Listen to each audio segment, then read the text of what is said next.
Guys आपसे railway के exam में क्वेश्चन पूछे जाते हैं कि मछली के हृदय में कक्षकों की संख्या कितनी होती है, सांप के हृदय में कक्षकों की संख्या कितनी होती है, मेंढक के हृदय में कक्षकों की संख्या कितनी होती है, कॉकरोच के हृदय में कक्षकों की संख्या कितनी होती है, केंचुआ के हृदय में कक्षकों की संख्या कितनी होती है। इसके अलावा डॉल्फिन के हृदय में कक्षकों की संख्या कितनी होती है, व्हेल मछली के हृदय में कक्षकों की संख्या कितनी होती है, मगरमच्छ के हृदय में कक्षकों की संख्या कितनी होती है और मानव के हृदय में कक्षकों की संख्या कितनी होती है। इस प्रकार के प्रश्न आपसे हर रेलवे की एग्जाम में पूछे जाते हैं, चाहे आप ग्रुप डी की बात कर लीजिए, एनटीपीसी की बात कर लीजिए, एएलपी टेक्नीशियन की बात कर लीजिए, आरआरबी जेईई की बात कर लीजिए, आरपीएफ की बात कर लीजिए।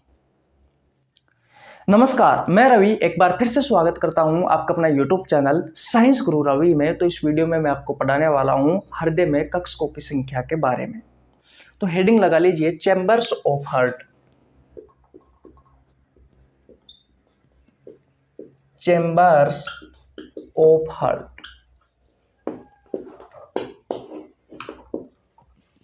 हृदय में कक्षकों के बारे में जानने वाले हैं। सबसे पहले स्तनधारी।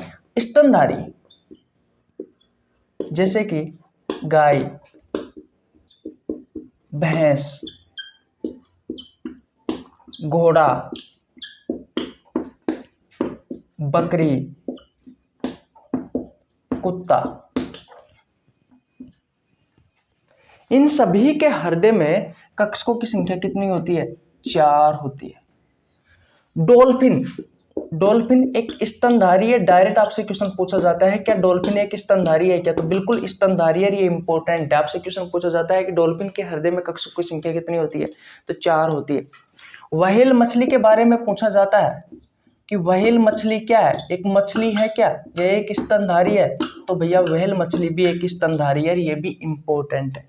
इसके हृदय में कक्षकों की संख्या 4 होती है। उसके अलावा मगरमच्छ, ये स्तनधारी नहीं है भैया, लेकिन फिर भी इसके हृदय में कक्षकों की संख्या 4 होती है।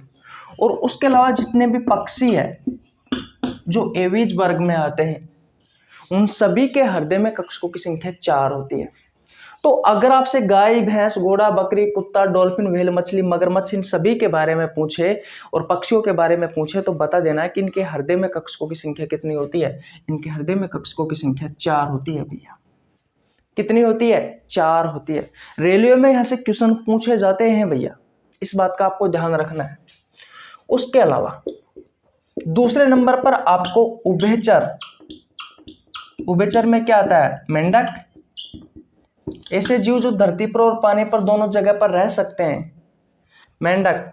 और सरीसृप जो रेंग कर चलते हैं, जैसे कि सांप और छिपकली। याद रखना भैया, इनके हृदय में कक्षकों की जो संख्या होती है वो 3 होती है। इनके हृदय में कक्षकों की संख्या कितनी होती है? इनके हृदय में कक्षकों की संख्या होती है भैया 3। तो सांप के बारे में, छिपकली के बारे में और मेंढक के बारे में पूछा जाए तो बता देना इनके हृदय में कक्षकों की संख्या 3 होती है। और नंबर 3 पर अगर आपसे मछली के बारे में पूछा जाए कि मछली के हृदय में कक्षकों की संख्या कितनी होती है, तो बता देना भैया 2 होती है। कितनी होती है? 2 होती है। यहां से आपके एग्जाम में बहुत सारे क्वेश्चन पूछे गए हैं। मछली के बारे में पूछा गया है, मेंढक के बारे में पूछा गया है, सांप के बारे में पूछा गया है, छिपकली के बारे में पूछा गया है, मगरमच्छ के बारे में पूछा गया है, डॉल्फिन के बारे में पूछा गया है, मानव के बारे में पूछा गया है, व्हेल मछली के बारे में पूछा गया है, पक्षियों के बारे में पूछा गया है। अलग अलग एग्जाम में, ग्रुप डी में, एनटीपीसी में, एएलपी टेक्नीशियन में, आरआरबी जेईई में, आरपीएफ में, रेलवे की बहुत सारी परीक्षाओं में ऐसे क्वेश्चन पूछे गए। तो भैया इनको याद कर लेना, क्योंकि यहाँ से आपके एग्जाम में पूछे गए। ये सारी चीजें एक तरफ, और लास्ट एंड फाइनल में आपको 2 चीजें बताने वाला हूं, उनका तो आपको याद करना ही करना है। ये सारी एक तरफ और वो दोनों एक तरफ बराबर है, क्योंकि वहां से आपके एग्जाम में बहुत ज्यादा क्वेश्चन पूछे गए। एक है केंचुआ, जो किसान का मित्र भी कहा जाता है। इस केंचुए के हृदय में कक्षकों की संख्या कितनी होती है? 8 चैम्बर होते हैं भैया। कितने चैम्बर होते हैं केंचुए के हृदय में? 8 चैम्बर होते हैं। 8 कितने? 8। इंपॉर्टेंट है, बहुत ज्यादा इंपॉर्टेंट है, बहुत ज्यादा इंपॉर्टेंट है भैया, बहुत ही ज्यादा। उसके अलावा आपको एक और याद रखना है, तिलचट्टा, जिसे कॉकरोच भी कहते हैं। यार क्या कहते हैं? जिसे कॉकरोच भी कहते हैं भैया। इस कॉकरोच या तिलचट्टा के हृदय में कक्षकों की संख्या कितनी होती है? 13 होती है भैया। कितनी होती है भैया? 13 होते हैं चैम्बर। इस कॉकरोच या तिलचट्टा के हृदय में कक्षकों की संख्या 13 होती है। 13 चैम्बर होते हैं भैया इसके हृदय में। बताइए, तो ये दोनों तो आपको इंपॉर्टेंट है, ये याद करने ही करने हैं। अब ये सारी चीजें जो आपको बोर्ड पे दिखाई दे रही है, पहले तो स्क्रीनशॉट ले लीजिए। अब मैं आपको बता देता हूं कि ये एक सीरीज है जो हर रोज सुबह 6 बजे आती है, और इस सीरीज में मैं आपको, जहां से रेलवे की प्रतियोगी परीक्षाओं में पिछली बार में जो एग्जाम में ज्यादा क्वेश्चन पूछे गए हैं, जिस इंपॉर्टेंट टॉपिक से, वो इंपॉर्टेंट टॉपिक मैं आपको करवाता हूं भैया इस सुबह 6 बजे वाली सीरीज में। इसलिए हर रोज देखा करो, क्योंकि जो मोस्ट इंपॉर्टेंट टॉपिक है जो आपके एग्जाम में पूछे जाते हैं, चाहे group D, NTPC, LP technician, RRB, JEE, RPF, railway की कोई सी भी एग्जाम हो, सभी एग्जामों में जो इंपॉर्टेंट टॉपिक से क्वेश्चन पूछे जाते हैं वो मैं आपको यहाँ पे करवाता हूँ।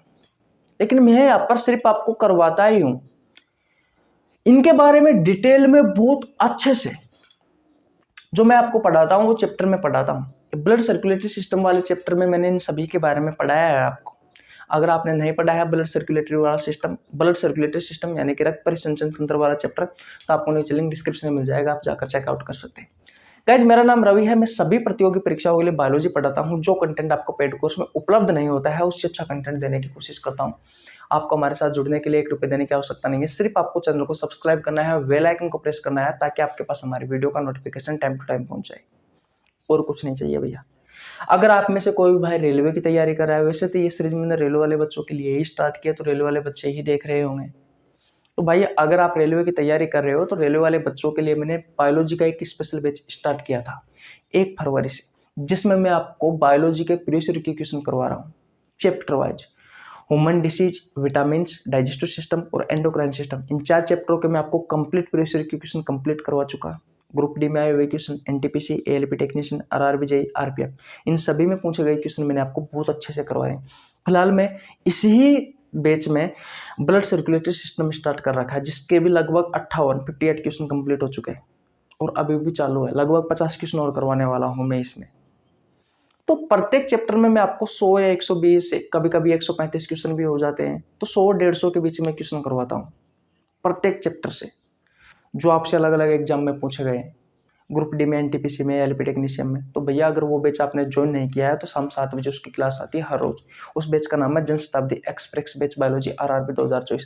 तो उस बैच को ज्वाइन कर लीजिए, और अपने दोस्तों के पास जो रेलवे की तैयारी करें या अदर कम्पिटिटिव एग्जाम की तैयारी करें, उनके पास इस यूट्यूब चैनल का लिंक शेयर कर दीजिए, ताकि वो भी फायदा कर उठा सके। सब कुछ फ्री है, आपको 1 रुपये देने की आवश्यकता नहीं है, सिर्फ चैनल को सब्सक्राइब करना है और बेल आइकन को प्रेस करना है। तो ये कहानी समझ में आ गई। फर्स्ट क्लास में मैंने आपको पल्मोनरी आर्टरी और पल्मोनरी वेन्स के बारे में बताया था। सेकंड क्लास में मैंने आपको सबसे बड़ी धमनी, लार्जेस्ट आर्टरी और लार्जेस्ट वेन के बारे में बताया था। सबसे बड़ी धमनी और सबसे बड़ा सिरे के बारे में बात किया था। और इसमें मैंने आपको हृदय के कक्षकों के बारे में बता दिया। यहाँ से भी आपके एग्जाम में क्वेश्चन पूछे जाते हैं।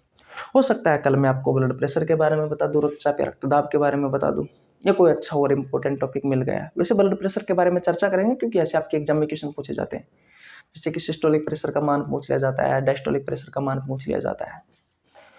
तो ब्लड प्रेशर से संबंधित भी हम आपको कॉन्सेप्ट इस सीरीज में जरूर करवाएंगे। ओके, तो स्क्रीनशॉट ले लीजिए। मिलते हैं नेक्स्ट वीडियो में, तब तक के लिए जय हिंद, जय भारत, राम राम।